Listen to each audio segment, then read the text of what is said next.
Halo semua, perkenalkan saya Rova yang akan mempresentasikan hasil pengamatan terhadap kunang-kunang. Nah, pertama-tama nih saya akan menjelaskan secara umum terlebih dahulu.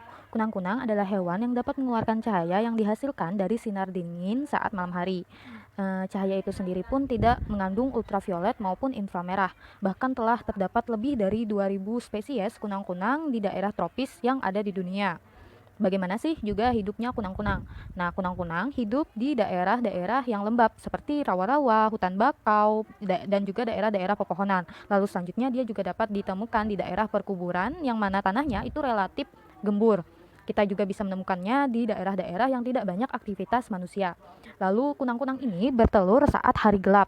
Bahkan bisa kita temukan nih sekitar 100 sampai 500 telur kunang-kunang yang ada mereka letakkan di atas tanah, rerumputan, ranting, dedaunan, bahkan di tempat-tempat yang berlumut dan juga di bawah dedaunan.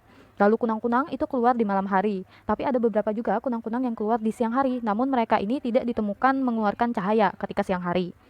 Lalu bagaimana membedakan kunang-kunang yang betina misalnya dengan yang jantan? Untuk kunang-kunang yang betina itu lebih besar ukurannya ketimbang kunang-kunang yang jantan. Lalu tubuh kunang-kunang itu terdiri atas 3 bagian, yaitu kepala, toraks atau dada, lalu yang ketiga perut yaitu abdomen.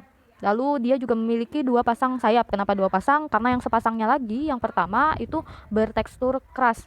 Nah, gunanya untuk melindungi sayap yang di bawahnya dan juga melindungi tubuh dari kunang-kunang itu sendiri.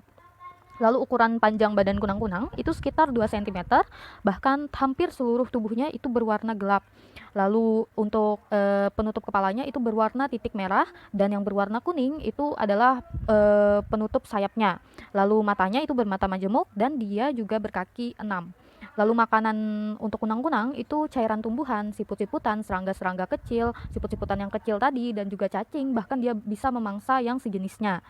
Apa sih pentingnya makanan bagi kunang-kunang? Makanan itu penting untuk pertumbuhan kunang-kunang. Asupan yang maksimal itu nanti akan memberikan kebugaran bagi tubuh si kunang-kunang atau makhluk hidup. Nah, lalu manfaat dari kunang-kunang, yang pertama kita claiming terlebih dahulu bahwa cahayanya itu tidak berbahaya. Sebab tadi di awal sudah saya bahas bahwa kunang-kunang itu cahayanya tidak mengandung ultraviolet maupun inframerah. Lalu cahayanya itu berguna untuk memberi peringatan terhadap pemangsanya bahwa kunang-kunang tidak enak untuk dimakan, lalu untuk memikat itu pasangannya. Nah, jadi cahayanya tadi untuk memikat pasangannya.